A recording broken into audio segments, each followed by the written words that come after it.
हाय बच्चों, हम आज भूगोल के बारे में अध्ययन करेंगे कि भूगोल को कितने भागों में बांटा गया है और हम उनके बारे में अध्ययन करेंगे। जैसे भूगोल, इसे हम इंग्लिश में क्या कहते हैं? जियोग्राफी कहते हैं। क्या कहते हैं?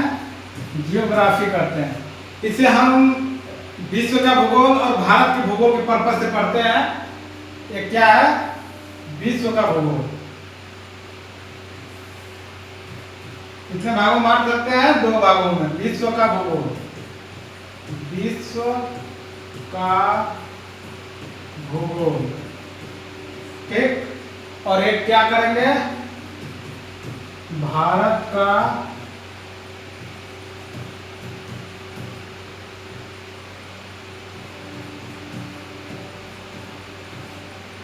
भूगोल, भारत का भूगोल।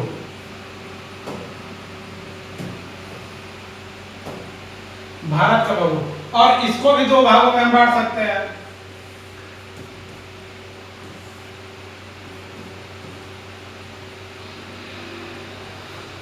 भौतिक भूगोल,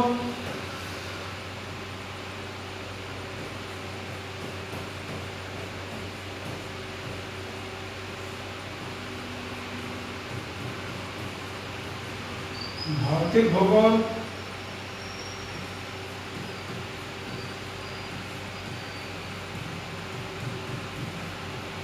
मानव भूगोल।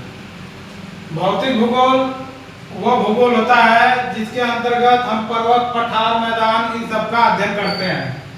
इसके अंतर्गत किसका अध्ययन करते हैं?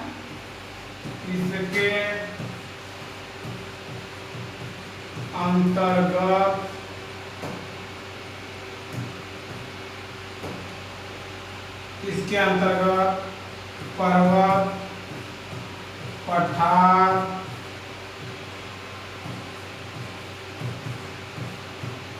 मैदान, नदी, झील, सागर, etc. इसके अंतर्गत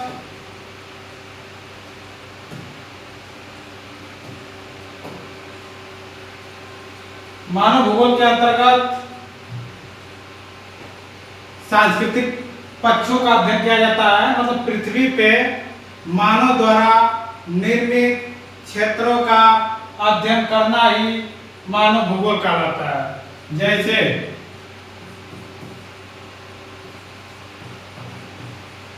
इसके अंतर्गत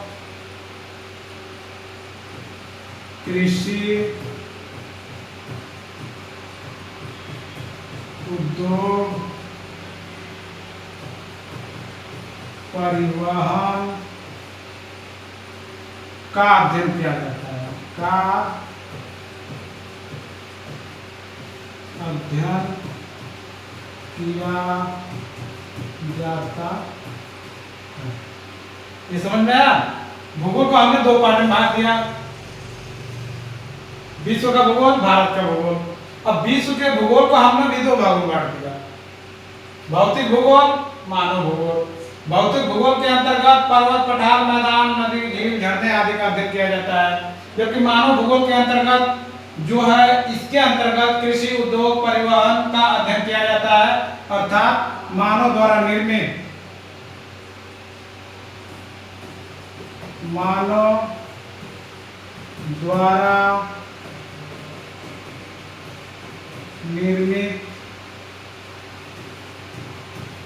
क्षेत्रों का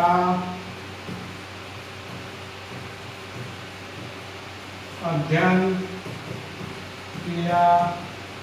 किया जाता है। नहीं, मानव द्वारा निर्मित क्षेत्रों का अध्ययन किया जाता है। इसके मानव भूगोल में, ठीक है। अब इसके बाद हम देखते हैं भारत का भूगोल।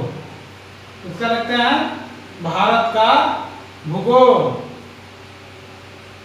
2 नंबर पे क्या था? भारत का भूगोल। भारत के भूगोल को भी हम 2 भागों में बांट सकते हैं। कितने भागों में बांट सकते हैं? 2 भागों में बांट सकते हैं। कितने भागों में बांट सकते हैं? 2 भागों में बांट सकते हैं। ठीक है। एक पहला भाग हम सकते हैं कि भौतिक भूगोल, भारत का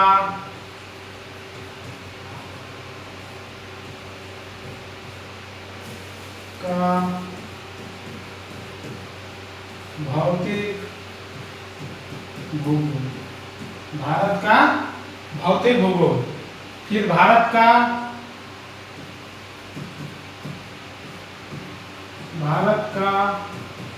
मानव भूगोल। ठीक, सेम वही है जो उसमें हम वर्ड में किए हैं, सेम यही इसके साथ भी हम अध्ययन करते हैं। अब भारत का भौतिक भूगोल, तो इसमें केवल भारत के ही पर्वत, पठार, मैदान, नदी, झील, झरना आदि का अध्ययन किया जाएगा। जबकि विश्व में क्या था कि हम पूरे विश्व के पर्वत, पठार, मैदान, नदी, झील, झरना, सागर, महासागर का अध्ययन करेंगे। लेकिन भारत के भौतिक भूगोल के अंतर्गत केवल भारत के नदी, झील, झरना, पर्वत, पठार, सागर, इन सब का अध्ययन केवल भारत के भौतिक भूगोल के अंतर्गत करेंगे। भारत के भौगोलिक स्थिति के बारे में अध्ययन करेंगे, भारत के विस्तार के बारे में अध्ययन करेंगे, भारत की आकृति के बारे में अध्ययन करेंगे, भारत की मृदाओं के बारे में अध्ययन करेंगे। इसके अंदर क्या क्या करेंगे अध्ययन? भारत का विस्तार,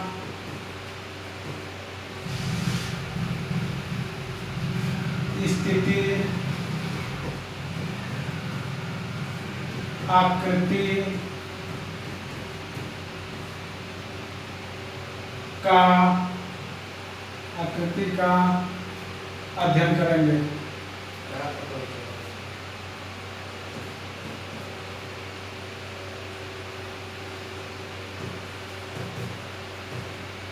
भारत की मृदाएं,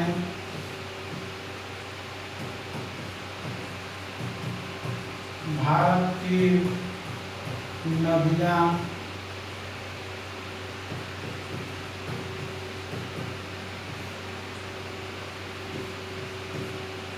भारत की नदियां,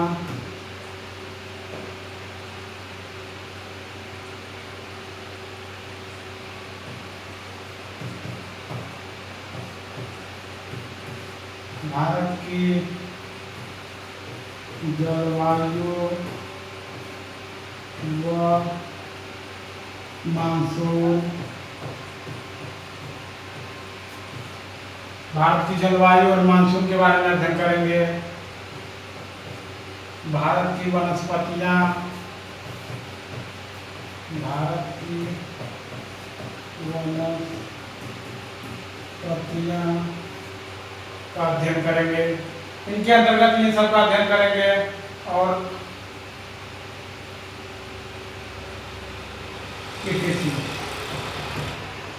अभी कई फैक्ट हैं, उनका भी अध्ययन इसी के साथ किया जाता है।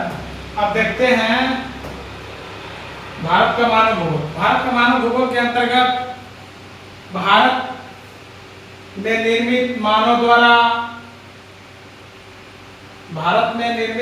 द्वारा जो भी क्षेत्र है उनका अध्ययन किया जाता है। जैसे भारत की कृषि, भारत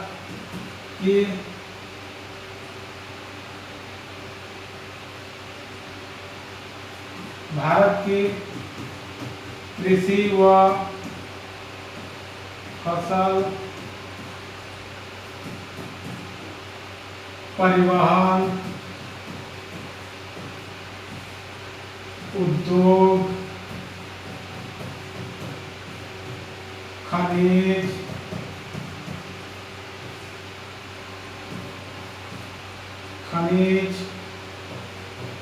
अयस्क,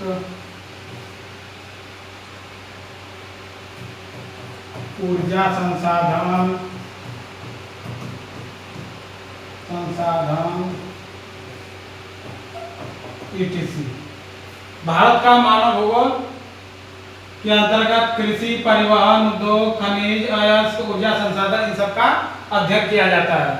अब इसमें क्या है कि हम स्टार्ट जो करेंगे भारत के भौतिक भूगोल, तो भारत के भौतिक भूगोल से स्टार्ट करेंगे तो हम देखेंगे कि भारत की स्थिति क्या है, भारत का विस्तार क्या है, भारत की आकृति कैसी है, भारत के पड़ोसी देश कितने हैं, उनकी सीमा कितनी लगती है, और वो जो पड़ोसी देश है भारत के कितने राज्यों से टच करते हैं, कितनी लंबाई है, किन किन जिलों से टच करते हैं, इन सब का अध्ययन हम करेंगे। फिर उसके बाद मृदाएं कितने प्रकार की होती है, इनके बारे में अध्ययन करेंगे। नदियाँ कहाँ से निकलती है, कि कितने भागों में नदियों को बांटा गया है, जैसे हिमालयी नदियाँ होती है, सततवाहिनी वो नदियाँ, दक्षिण भारत की नदियाँ होती है, दक्षिण भारत की नदियों को भी दो भागों में बांटा गया है, पूरब की ओर बहने वाली नदियाँ, पश्चिम की ओर बहने वाली नदियाँ। कुछ नदियाँ जो होती है पश्चिम की ओर जो बहती है एस्चुरी का निर्माण करती है, और जो पूरब की ओर जाती है डेल्टा का निर्माण करती है। वो क्यों डेल्टा का निर्माण करती है, जब उनका चैप्टर हम पढ़ेंगे तब बताएंगे। और क्यों एस्चुरी यानी ज्वार नदभुक का निर्माण करती है, हम ये बताएंगे जब पढ़ेंगे नदी वाला चैप्टर तब बताएंगे। भारत की जलवायु कैसी है, भारत का मानसून कैसे बनता है, इन सब के बारे में हम अध्ययन करेंगे।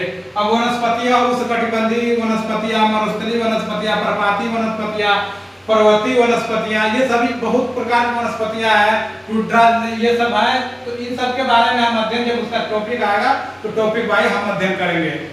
धन्यवाद।